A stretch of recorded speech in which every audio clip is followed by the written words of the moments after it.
खबर शामिल करते हैं खरोट पक्का से हमारे नुमाइंदे डॉक्टर असगर नून ब्यूरो चीफ की इस रिपोर्ट पर। जिला लोधरा शबे बारात के मौका पर जिले पुलिस की जानिब से सिक्योरिटी प्लान जारी।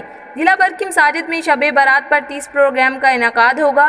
मसाजिद इबादत गाहों की हिफाजत के लिए 200 से ज़्यादा पुलिस अफसरान फ़राइज़ सर अंजाम देंगे। तमाम प्रोग्राम्स की मॉनिटरिंग के लिए कंट्रोल रूम कायम कर दिया गया। एलीट फोर्स की टीमें और मुहाफिज स्क्वाड अहम मसाजिद और खुले मकामात के इर्द गिर्द गश्त करेंगे।